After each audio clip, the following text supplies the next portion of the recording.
Peut-être que les agriculteurs français devront remercier largement Javier Milei.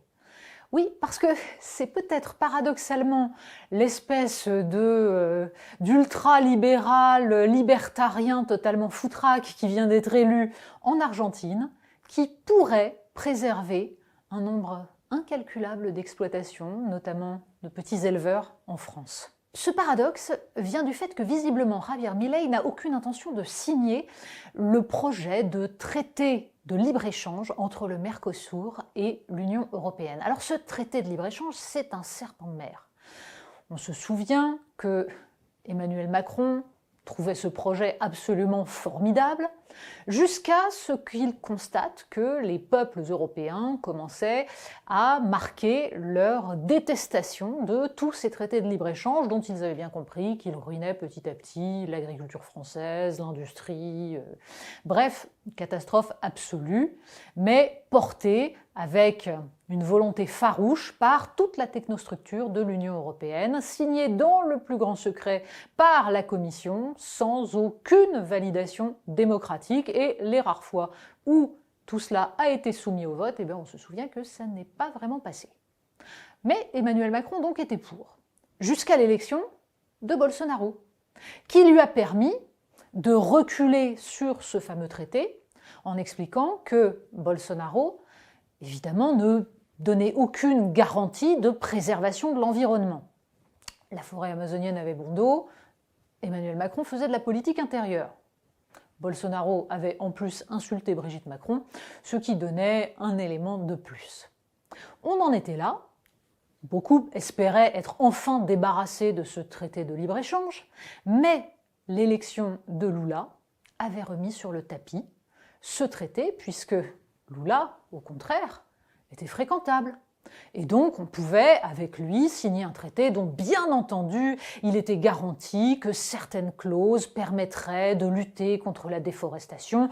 Tout cela était formidable. Le fait que le Brésil soit, en matière d'agro-industrie, l'un des pires modèles qui se fassent au monde, ne posait aucun problème. Tout allait pour le mieux dans le meilleur des mondes. La France un peu gênée, Emmanuel Macron se contorsionnant pour essayer d'expliquer que ce serait quand même difficile de vendre aux agriculteurs français, qu'on allait leur demander de respecter des normes environnementales et qu'on allait importer évidemment des produits qui, eux, ne les respectaient absolument pas.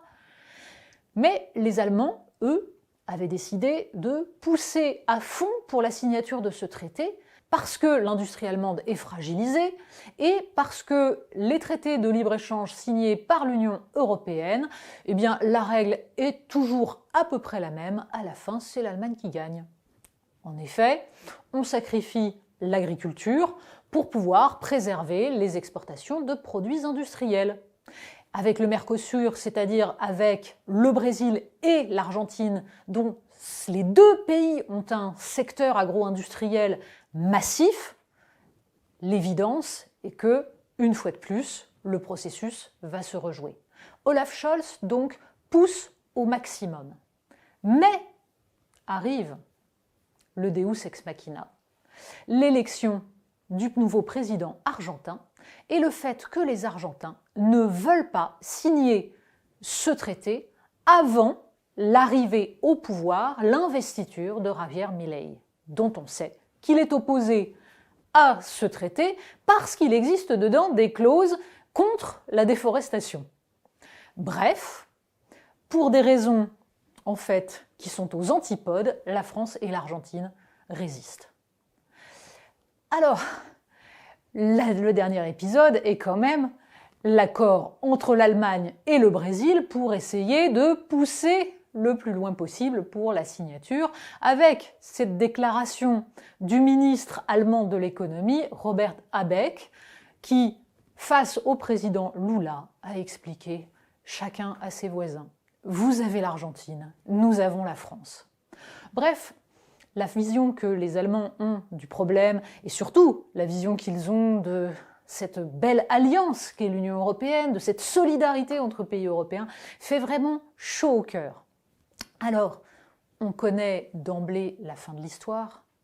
À la fin, bien entendu qu'on écrira quelques vagues clauses qui permettront de faire croire que les agriculteurs français seront protégés parce que on demandera évidemment aux industriels de l'agriculture en Argentine ou au Brésil de faire attention à ne pas trop mettre d'OGM, à ne pas trop mettre de pesticides, à moins détruire la forêt amazonienne, et bref, tout ira pour le mieux dans le meilleur des mondes.